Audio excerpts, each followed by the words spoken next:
चुनौतियों की बात करें तो कितना अंतर आया है? कुछ कम हुआ है सरकार की नीति और नीयत के हिसाब से? डेफिनेटली। विश्व के कितना अनुकूल राजस्थान?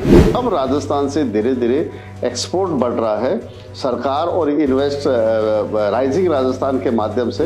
विदेश से इतना निवेश आ रहा है तो उन लोगों तक भी पहुंचे, उनको भी फायदा मिले, जो सूक्ष्म और लघु इकाइयां हैं उन तक लाभ पहुंचे, वो भी सहयोगी बने। वन डिस्ट्रिक्ट वन प्रोडक्ट की बात की है तो हर एक डिस्ट्रिक्ट को अब संभावनाएं लगने लग गई है कि हमारे डिस्ट्रिक्ट में भी इंडस्ट्रियां और लगेगी, हमारे यहाँ से प्रोडक्ट और जाएगा और अच्छा इसका बेनिफिट मिलेगा क्योंकि डबल इंजन की सरकार है। डेफिनेटली एमएसएमई इसमें अच्छा सहयोग सरकार का कर पाएगी और जीडीपी में भी कर पाएगी। जो नीतियां 9 इन्होंने जारी करी, ठीक है, जो प्रावधान थे आपके हिसाब से कुछ और भी सुधार की संभावना है या वर्तमान के लिहाज से? मेरे हिसाब से ये अच्छी पॉलिसी है और बहुत बढ़िया पॉलिसी दी है अभी तक। राजनीतिक तौर पर, संगठनात्मक तौर पर परिपक्वता सामने दिख रही है? डेफिनेटली दिखती है क्योंकि अगर फर्स्ट ईयर ही आप राइजिंग राजस्थान जैसा डिसीजन ले रहे हैं, इन्वेस्टमेंट कर रहे हैं, पहली दफे किसी मुख्यमंत्री जी ने 5 साल का विजन रखा है जैसे हमारे माननीय मोदी जी रखते हैं। तो राजस्थान का क्या ये उद्यमी आज इतना सक्षम हो गया है कि बड़े उद्योगों के साथ साथ कदम ताल मिलाते हुए इस सहयोग के साथ राइजिंग होने की संभावना? 100% पहले के मुकाबले अगर अपन देखें तो अब जो छोटा उद्यमी है वो भी।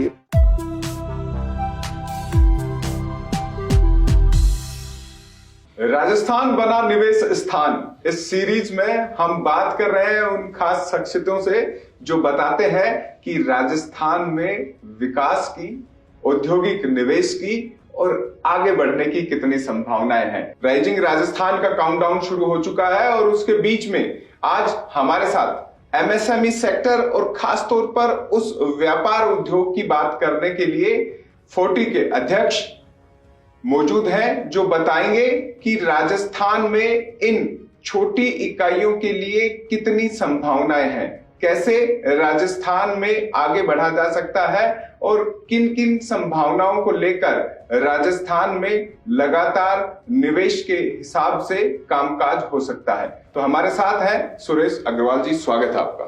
थैंक यू अंकित भाई।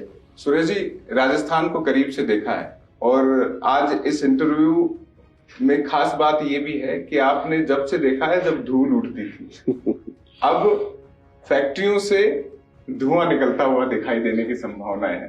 तो तब में और अब में चुनौतियों की बात करें तो कितना अंतर आया है? कुछ कम हुआ है सरकार की नीति और नीयत के हिसाब से?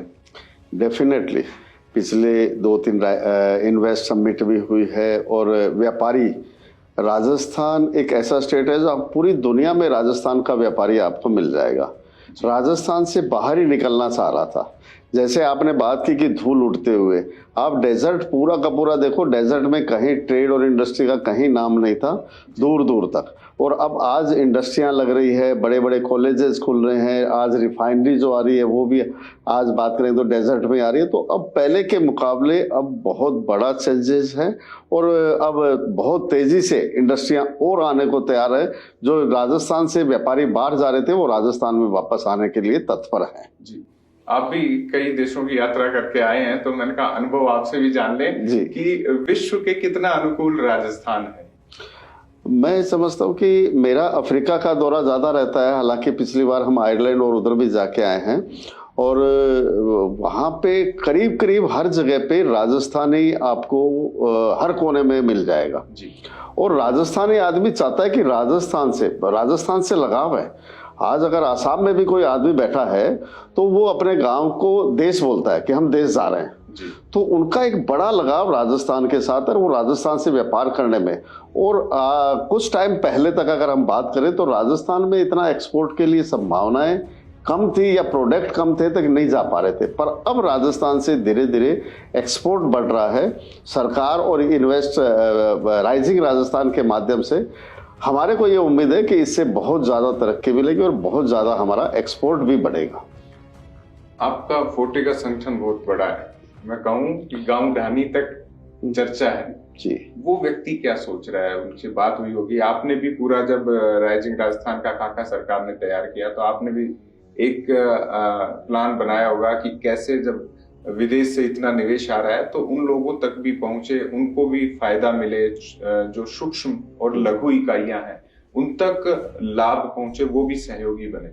बिल्कुल अच्छा क्वेश्चन है आपका कि जैसे सरकार ने वन डिस्ट्रिक्ट वन प्रोडक्ट की बात की है, तो हर एक डिस्ट्रिक्ट को अब संभावनाएं लगने लग गई है कि हमारे डिस्ट्रिक्ट में भी इंडस्ट्रियां और लगेगी, हमारे यहाँ से प्रोडक्ट और जाएगा, और हमारे करीब करीब डिस्ट्रिक्ट में 40 की ब्रांचेस है। तो उनके माध्यम से जैसे संवाद हुआ है, तो हर एक डिस्ट्रिक्ट से अपने प्रेसिडेंट भी राइजिंग राजस्थान के दौरान जयपुर रहेंगे और इसकी प्रोग्राम को अटेंड भी करेंगे, और बहुत सारे लोगों ने MOU भी किया है। तो हर एक आदमी को ये लग रहा है कि इस बार जो राइजिंग राजस्थान है, इसका एक बेनिफिट क्या है कि सरकार अभी 4 साल हो रहा है, ये फर्स्ट ईयर पहला चांस है कि सरकार फर्स्ट ईयर में ही ये प्रोग्राम कर रही है। ये साहस बढ़ा लिया है सरकार ने। यस, कहीं सुझाव आपका ही तो नहीं था? नहीं, डेफिनेटली सरकार का ही सुझाव था, सरकार के किसी डिपार्टमेंट का, पर अच्छा सुझाव रहा और अच्छा इसका बेनिफिट मिलेगा, क्योंकि डबल इंजन की सरकार है, सेंट्रल गवर्नमेंट से भी हेल्प मिलेगी, और माननीय मोदी जी इस प्रोग्राम का उद्घाटन करने आ रहे हैं, तो मैं ये समझता हूँ कहीं ना कहीं वो भी वहाँ से भी मॉनिटरिंग होगी, कितने लाख के MOU है कितने, और माननीय मोदी जी को तो इसका एक्सपीरियंस भी बहुत है कि कहाँ वाइब्रेंट गुजरात कब से चालू किया था, हिंदुस्तान में पहला प्रदेश था जिसने इस तरह का इन्वेस्ट समिट चालू किया था। तो वो आने वाले टाइम में मेरे को ये लग रहा है कि ये सक्सेस भी होगा, और ये जो छोटे छोटे व्यापारी, छोटे MSME हैं, सरकार का ज्यादातर फोकस जो रहता है, वो जो बड़े व्यापारी आते हैं वो पहले उसका बेनिफिट ले जाते हैं, क्योंकि उनकी इन्वेस्टमेंट 10,000 करोड़ 20,000 करोड़ 50,000 करोड़ होती है, तो वो बेनिफिट ले जाते हैं। तो मेरे को लग रहा है इस बार MSME पे सरकार, और सरकार के साथ साथ क्या ब्यूरोक्रेट का भी पहली दफा फोकस देखने को मिल रहा है राइजिंग राजस्थान में। तो मेरे को उम्मीद ये है कि इस बार राइजिंग राजस्थान भी सफल होगा, छोटे छोटे व्यापारियों को भी बेनिफिट मिलेगा, खासकर MSME को हर डिस्ट्रिक्ट में वन डिस्ट्रिक्ट वन प्रोडक्ट के माध्यम से अच्छा बेनिफिट मिलेगा। डबल वेरिफिकेशन या कहें कि क्रॉस वेरिफिकेशन हर चीज में होता है। निवेशक सरकार की नीयत तो देख पा रहा है कि सरकार क्या कोशिश कर रही है, लेकिन वो ये भी जानना चाहता है कि यहाँ जो पहले से काम कर रहा है वो क्या महसूस कर रहा है। तो कोई अनुभव आप शेयर करना चाहें राजस्थान चौक? नहीं, अनुभव तो नहीं, बट बाकी जैसे अपन बात कर रहे हैं तो बहुत सारे लोगों के अनुभव अच्छे भी नहीं है और बहुत सारे लोगों के अनुभव अच्छे भी हैं। अच्छे नहीं होने का रीजन है कि बहुत सारे लोगों को पहले जो फैसिलिटी चाहिए थी वो नहीं मिल पाई, तो बहुत सारे लोग दूसरे डिस्ट्रिक्ट में चले गए, MP चले गए, और पिछले दिनों में हमने देखा कि जम्मू में बहुत इंडस्ट्रियां राजस्थान के लोगों ने लगाई है।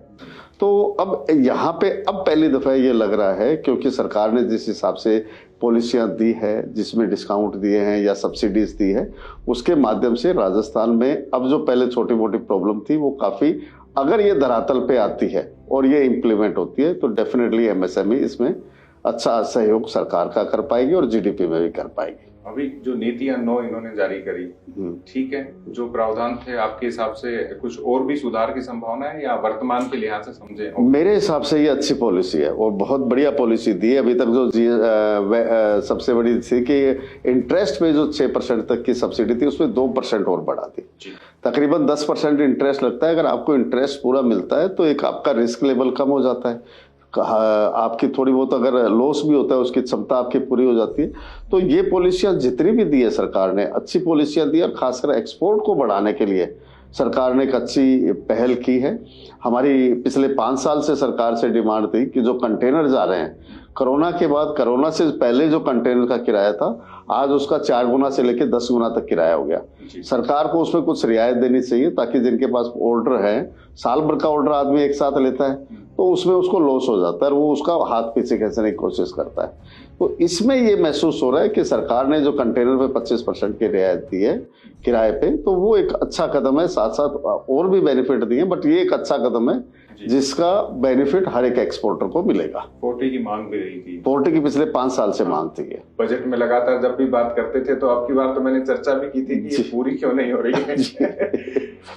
मुख्यमंत्री से आपकी अभी मुलाकात हुई, क्या लगता है 1 साल में मुख्यमंत्री, क्योंकि सरकार का भी 1 साल हो रहा है, हालांकि थोड़ा सा राजनीतिक क्वेश्चन है लेकिन व्यापारी हर नजर से देखता है, कारोबारी संगठन के इतने बड़े का आप प्रतिनिधित्व कर रहे हैं, तो सरकार को चलाने का, हैंडल करने का और इतने बड़े इवेंट को इतने लाख करोड़ के, हालांकि सरकार एकदम से चौंकाना चाहती है इसलिए आंकड़े बाहर नहीं ला रही है आज हकीकत में, तो करीब 25 लाख करोड़ एक लमसम मान लेते हैं। हालांकि कई आंकड़े मीडिया रिपोर्ट्स में 20 लाख करोड़ के भी हैं, लेकिन मैं इन आंकड़ों पे नहीं जाऊं। उनकी बात करूं तो अभी मुख्यमंत्री से मिलकर क्या अनुभूति हुई? ठीक है, अब चीजें राजस्थान के लिहाज से राजनीतिक तौर पर, संगठनात्मक तौर पर परिपक्वता सामने दिख रही है। डेफिनेटली दिखती है, क्योंकि अगर फर्स्ट ईयर ही आप राइजिंग राजस्थान जैसा डिसीजन ले रहे हैं, इन्वेस्टमेंट कर रहे हैं, तो व्यापार उद्योग के हिसाब से, राजनीतिक लिहाज से तो मैं नहीं कह सकता क्या है क्या नहीं है, बट व्यापार उद्योग के लिहाज से एक अच्छा विजन हमारे माननीय मुख्यमंत्री जी का दिख रहा है। और दिख रहा है कि आने वाले टाइम में, और पहली दफा मैं जब से व्यापार उद्योग में हूँ, पहली दफा किसी मुख्यमंत्री जी ने 5 साल का विजन रखा है, जैसे हमारे माननीय मोदी जी रखते हैं कि $350 बिलियन के हमारे को प्रदेश की इकोनॉमी को बनाना है। तो अगर लॉन्ग टर्म विजन के साथ कोई आता है तो मैं ये समझता हूँ एक अच्छा प्रयास हमारे मुख्यमंत्री जी का है। और जिस हिसाब से है, डेफिनेटली इस बार ये जो इन्वेस्ट आएगा, इससे हम इसको पार कर पाएंगे। देश की राजधानी आर्थिक तौर पर मानी जाती है मुंबई, महाराष्ट्र में बीजेपी सरकार आ गई है, तो क्या ट्रिपल इंजन माने इसे? नहीं, ये राजनीतिक क्वेश्चन है, इसी से अपन दूर रहे तो ज्यादा बढ़िया, क्योंकि हम व्यापार उद्योग के आदमी, हमारे को क्योंकि डबल इंजन के विकास का वादा किया जाता है, इसलिए मैंने कहा कि आर्थिक इंजन वहां से चलता है, तो इसलिए मैंने फायदा मुंबई में डेफिनेटली बड़ी संख्या में प्रवासी जो राजस्थानी है और अच्छे तरीके से जो अपनी राजस्थान का नाम वहां पे रोशन कर रहे हैं, चाहे सामाजिक क्षेत्र में, सांस्कृतिक क्षेत्र में, आर्थिक क्षेत्र में, वो राजस्थान से बहुत लोग हैं जो मुंबई में, इसलिए डेफिनेटली जो राजस्थान के लोग पूरी दुनिया में है, बम्बई में भी है, तो बम्बई का बीजेपी की सरकार का आना और एक अच्छा कदम है कि वहाँ के जो व्यापारी है वो कहीं ना कहीं राजस्थान में कहीं ना कहीं योगदान और अच्छे से दे पाएंगे। एक डबल इंजन ट्रिपल इंजन की सरकार का बेनिफिट है। जी, एक जो सबसे बड़ी दिक्कत आती है वो छोटे उद्यमी को आती है। वो अक्सर ये होता है कि जो लैंड बैंक सरकार ने घोषित किया वो हिस्सा भी बड़ा ले जाते हैं, रियायत का बड़ा हिस्सा भी बड़े उद्यम ले जाते हैं, और उनके जो छोटे उद्यम है उनके पास पूंजी भी कम रहती है, सीमित रहती है। तो उस सीमित पूंजी में ही उन्हें कारोबार भी चलाना है, अपने व्यवसाय को बढ़ाना है, तकनीक, नए संसाधन, सारी चीजें मतलब उन्हें खुद ही सही करनी है। तो राजस्थान का क्या ये उद्यमी आज इतना सक्षम हो गया है कि बड़े उद्योगों के साथ साथ कदम ताल मिलाते हुए इस सहयोग के साथ राइजिंग होने की संभावना में? 100% पहले के मुकाबले अगर अपन देखें तो अब जो छोटा उद्यमी है वो भी अपनी एक ग्रेड ऊपर पहुंच चुका है। और ये हो सकता है कि कुछ लोगों के पास कैपिटल कम हो, पर कैपिटल का संसाधन तो उसको या उसके बैंक के द्वारा या उसके पर्सनल उसी में कराना पड़ेगा, क्योंकि सरकार हर एक के लिए कैपिटल उपलब्ध नहीं करा सकती। बट कैपिटल मिल जाती है, अगर उसका रिकॉर्ड अच्छा है, सिस्टम अच्छा है, तो बैंक पैसा देने के लिए तैयार है। और पैसे के बाद रह गई जगह की बात आपने की, तो जगह तो सरकार के पास, राजस्थान एक ऐसा स्टेट है जो पूरे इंडिया के अंदर हाईएस्ट लैंड बैंक है जिसके पास, और हमारा लैंड बैंक बहुत सारा ऐसा है जो अनुपयोगी है। तो सरकार की अगर इच्छा शक्ति स्ट्रांग होगी तो लैंड बैंक सबको दिला देगी, चाहे रियायती रेट पे दिलाए चाहे रिजनेबल रेट पे दिलाए। और अगर इंडस्ट्री लग जाती है और लगेगी, लगेगी इंडस्ट्रियां लगेगी, तो बेनिफिट छोटे और बड़े सबको मिलेगा जी। और 40 भी इसमें अपने एक विंग अलग से बना रखी है कि एमओयू में जिसको किसी तरह की एडवाइस चाहिए, हेल्प चाहिए, तो हम अपने माध्यम से, कई बार क्या होता है सरकारी जगह पे बड़े ब्यूरोक्रेट के पास छोटा छोटा व्यवसायी नहीं पहुंच पाता है, तो हम उन सारी चीजों को लेके कैसे हम डिपार्टमेंट में उस बात को रखवाएं, कैसे आगे बढ़ाएं, इस तरह की भी हम कोशिश करेंगे। इसमें सरकार जो पॉलिसी लेके आई उनमें तकनीक संवर्धन भी है, तकनीक भी आगे बढ़े, और छोटे व्यापारी के लिए जरूरी है तकनीक का साथी बने।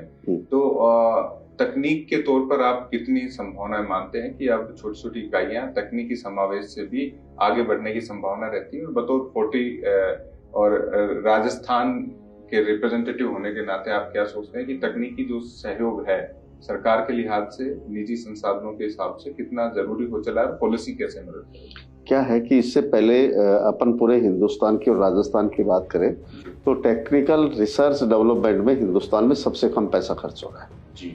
हालांकि इस बार हमारे माननीय मोदी जी की सरकार ने जो लास्ट बजट दिया है इसमें प्रावधान अच्छे रखे हैं जी। अभी जो सरकार ने जो पॉलिसी दी है इसमें एक पॉलिसी के अंतर्गत इन्होंने दिया है कि कोई एक सामूहिक कोई इस तरह का प्रोजेक्ट लेके आते हैं 10 यूनिट का जिसमें होना जरूरी है, उसमें 1 करोड़ रुपए तक की सब्सिडी का प्रावधान रखा है। तो जो टेक्निकल जो चीजें हैं, और हमने एक छोटा क्लस्टर बना लिया, क्लस्टर में 20-30 इंडस्ट्रियां आ गई, 10 इंडस्ट्रियां आ गई, और उनको सब्सिडी के माध्यम से टेक्नोलॉजी वहां से मिल जाएगी कि एक छोटा क्लस्टर बना के आप डेवलपमेंट करो, क्लस्टर ले आओ। और सबसे ज्यादा जरूरी, ये बहुत अच्छा एक सरकार की तरफ से भी है, और आपने भी अच्छा क्वेश्चन किया कि टेक्नोलॉजी जितनी बढ़ती जाएगी, आज चाइना हमसे आगे क्यों है, सिर्फ एक ही वजह से है, उसके पास टेक्नोलॉजी बहुत एडवांस है, बहुत छोटी छोटी मशीनें ऐसे जिससे वो बहुत फास्ट काम कर देता है। तो हमारे को भी जरूरत इस चीज की हिंदुस्तान में है, और इसके माध्यम से जो सरकार ने अभी पॉलिसी दी है, इसके माध्यम से अगर इतना इतना पैसा 1-1 करोड़ रुपए एक जगह को मिलेगा, और वहां 20-20 लोग भी आ जाएं, 30-30 भी आ जाएं, और छोटे छोटे क्लस्टर डेवलप कर दें, तो हम डेफिनेटली इसमें आगे बढ़ पाएंगे। जी, निर्यात संभावनाएं जरूरी है। छोटी इकाई को डर लगता है कि मेरी पूंजी छोटी है, डूब ना जाए, तो कोई ऐसा सहारा मिले कि मैं विदेश जो सामान भेज रहा हूँ, पैसा मेरा टाइम पे मिले, पूरा मिले, और क्वालिटी भी जो मैं मेंटेन कर रहा हूँ उसमें मदद मिले। 40 हमेशा इनकी आवाज उठाती रही है, और आप तो 40 की महिला विंग भी इसीलिए लाए कि जो मातृशक्ति घरों के भीतर है, दहलीज के भीतर, उन्हें भी व्यापार का, कारोबार का अवसर मिले। तो उस एंगल से आप क्या देखते हैं कि निर्यात संभावनाओं को बढ़ाने के लिए राइजिंग राजस्थान के तहत क्या सरकार को ऐसा सुझाव कि राजस्थान में जो उत्पाद हो रहा है वो न केवल देश के काम आए, साथ ही वैश्विक स्तर पर भी अपनी पहचान स्थापित करे? क्या है, राजस्थान में संभावनाएं प्रचुर है, हर डिस्ट्रिक्ट वाइज जैसे सरकार ने बनाया जी। और हमारा 40 का भी और मेरा पर्सनल, हम फोकस माने तो अफ्रीका है। अफ्रीका में 58 कंट्रियां, और 58 कंट्रियों की पोजीशन ये है कि वहाँ टोटल प्रोडक्शन 10% है, 90% वो अपनी जरूरत का इंपोर्ट करते हैं। हिंदुस्तान का टोटल अगर हिस्सा देखें तो 15 से 20%, और राजस्थान का देखें तो उसमें 1-2% आता है। हमारे को जरूरत है अफ्रीका में एक्सपोर्ट बढ़ाने की। और अभी मैं पिछले जो सबसे वर्स्ट कंट्री है अफ्रीका की, सोमालिया हम जाके आए सिर्फ इसलिए कि कैसे हम यहाँ पे एक्सपोर्ट अपना बढ़ा सकते हैं। तो अच्छा, हमारे को अच्छा वहाँ पे एक वो मिला। तो लगातार मैं 30-35 कंट्री अफ्रीका की दौरा कर चुका, और 40 के ग्रुप के माध्यम से हमने एक डेलीगेशन साथ साथ गया है। अभी लास्ट 2 महीने पहले हम घाना भी जाके आए हैं। तो वहाँ संभावनाएं बहुत है। डरता है जो क्वेश्चन है कि पैसा लगा दे, पैसा आए नहीं। इसके लिए इसी में अभी जो सरकार ने पॉलिसी दी है उसमें एक अच्छा इसमें इसको कवर किया है कि गवर्नमेंट ऑफ इंडिया की एक पॉलिसी है जिसके अंदर आप इंश्योर्ड करा सकते हो, आप जिसको माल भेज रहे हो उसका नाम और वो दो, अगर वहां से पेमेंट नहीं आती तो उसका पैसा वहां से आपको रिलीज हो जाता है। उस पे पहले इंटरेस्ट रेट ज्यादा था, मतलब उसका जो परसेंटेज था वो 2% के आसपास था, 1.5 से 2%। अब गवर्नमेंट ऑफ राजस्थान है कि इसका 50% हम अफोर्ड करेंगे, 50% हम आपको सब्सिडी के रूप में वापस दे देंगे। तो 0.75 या 1% लगा, तो हर आदमी इस तरह के ऑर्डर लेके उनको देके उनसे इंश्योरेंस करा के और एक्सपोर्ट करने के लिए फ्री हो जाएगा कि मेरा पैसा डूबेगा नहीं। ये मैं समझता हूँ कि एक बेहतरीन कदम है राजस्थान सरकार का, माननीय मुख्यमंत्री जी का, कि इसके माध्यम से एक्सपोर्ट डेफिनेटली हमारा और बढ़ पाएगा जी। तो राइजिंग राजस्थान के लिए पर्सनली क्या तैयारी? राइजिंग राजस्थान के लिए हमारी तैयारी अच्छी है। 850 लोगों ने 40 के माध्यम से 40 के लोगों ने रजिस्ट्रेशन कराया है, और हर एक सेशन में वहाँ रहेंगे और सीखेंगे भी, कुछ करेंगे भी। और बहुत सारे तकरीबन 1 लाख करोड़ के 40 के मेंबर ने MOU भी किए हैं। तो बड़ा आंकड़ा है। तो मैं ये समझता हूँ कि लोग जो है ना 40 के लोग इस बार इसके अंदर, और इसको आगे भी इसकी मॉनिटरिंग भी हम 40 के माध्यम से करेंगे कि लोग ऐसा नहीं कि नकली MOU करें और काम नहीं करें, काम ज्यादा से ज्यादा करें। इस तरह की हमारे को संभावना है, और हम ये चाह रहे हैं कि राइजिंग राजस्थान सफल हो और प्रदेश की GDP ज्यादा से ज्यादा बढ़े। हमने ये सवाल आपके लिए रखा था और जरूरी भी था कि आप ही से समझ लें। आपने खुद ने कह दिया कि ज्यादा से ज्यादा धरातल पर उतरें। तो ये सवाल मेरा ये था कि राजस्थान में पूर्व में जो समिट हुई उनमें निवेश तो बहुत आया, लेकिन जब फाइनल आंकड़े देखते हैं तो वो सब प्रक्रिया में उलझ के रह गए। 2-5%, हालांकि एक अच्छा आंकड़ा होता है जब बहुत बड़ा निवेश आए, तो 10% तक औसत आंकड़ा ठीक रहता है पूरे भारत के हिसाब से देखा है। लेकिन राजस्थान में वो धरातल पर कम आए, इसकी क्या वजह आप मानते हैं? एज ए बिजनेसमैन, फोर्टी के अध्यक्ष के नाते और व्यापारिक औद्योगिक संस्थाओं को आप करीब से देखते रहे, उसके हिसाब से क्या कमी है ताकि ये बात सरकार तक भी पहुंचे और ज्यादा से ज्यादा जो MOUs, LOIs हो रहे हैं वो सारे हकीकत बने राजस्थान की धरा पर? प्रैक्टिकल समस्या क्या है? इसकी दो समस्याएं हैं। एक समस्या तो क्या है कि पिछले टाइम में जो MOU हुए वो अलग अलग जगह पे एक टारगेट दे दिया गया कि आपको 1 लाख का MOU कराना है, 50,000 का कराना है, 20,000 का कराना है। उन लोगों ने बुलाया व्यापारियों को भी, अब मेरे को पता नहीं आपको MOU करना है, तो उन्होंने MOU कर दिया। उनका भी उतना इंटरेस्ट लेवल नहीं था कि वो MOU में कुछ लगाएंगे। एक प्रॉब्लम थी। तो उन लोगों ने MOU के बाद दोबारा सरकार, उन व्यापारियों की तरफ से भी कोई कार्रवाई नहीं की गई, उसको वहीं छोड़ दिया गया। कुछ लोग सीरियस थे जो लगाना चाहते थे, वो प्रोजेक्ट आगे जाके ब्यूरोक्रेसी में भी कहीं ना कहीं फंस गए, कोई ना कोई चीज और कोई ना कोई प्रॉब्लम आई, उस प्रॉब्लम का समाधान बैठ के आपस में नहीं कर पाए। तो दोनों तरह से प्रॉब्लम आई, सरकार की तरफ से भी आई, ब्यूरोक्रेसी की तरफ से आई, और वो बहुत सारे MOU वहीं छट गए। और लोग ज्यादातर MOU जो करना चाहते हैं उसमें सबसे पहली सोच आदमी की लैंड को लेके होती है, ये सरकार मेरे को रियायती रेट पे दे देगी, रीजनेबल रेट पे दे देगी। वो जब नहीं मिलती है तो बहुत सारे लोग साइड में हो जाते हैं। इसमें भी ये है, इस बार भी MOU में है कि लैंड अगर नहीं मिलेगी तो बहुत सारे लोग फिर साइड में हो जाएंगे। 10 से 15% लोग, 20% लोग ऐसे होंगे जिनके पास अपना लैंड बैंक है, जो अपने लैंड बैंक से काम करेंगे। 80% लोग सरकार के ऊपर निर्भर है, सरकार लैंड देगी, और सरकार के पास लैंड है, सरकार को लैंड देके उनको आगे बढ़ाना चाहिए। उद्योग मंत्री से हमारी बातचीत हुई, उन्होंने कहा कि अगले 4 महीने एक स्पेशल ड्राइव चलेगा जिनमें हम इन चीजों को दूर कर देंगे।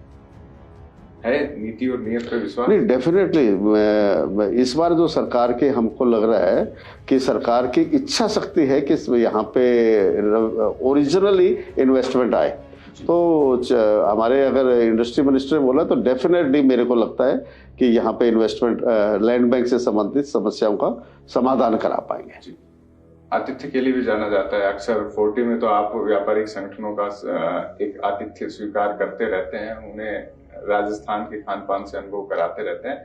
बड़ी संख्या में प्रवासी आ रहे हैं, विदेशी भी आ रहे हैं, कोई उनके लिए अलग से कुछ तैयारी की है? हाँ, मैंने होटल में भी व्यवस्था की है 40 के लेवल पे फ्री में रुकने के लिए। हालांकि हमारे पास 20-22 रजिस्ट्रेशन आए, ज्यादा तो नहीं आए, वो लोगों को हम अलग से रुकवाने की भी व्यवस्था करवा रहे हैं, और उनके लिए एक डिनर की हमने अलग से, पर वो डिनर हमारा 12 तारीख के बाद का है, पूरे राजस्थानी भाव से। एक चलते चलते कोई ऐसा सुझाव राजस्थान की सरकार के लिए जो राजस्थान में निवेश के सपने को मूर्त रूप देने में बहुत सहायक रहे? मेरा तो यही कहना है कि सरकार को लैंड बैंक के लिए व्यवस्था करनी चाहिए और लैंड की सुविधा सबको दिलवानी चाहिए।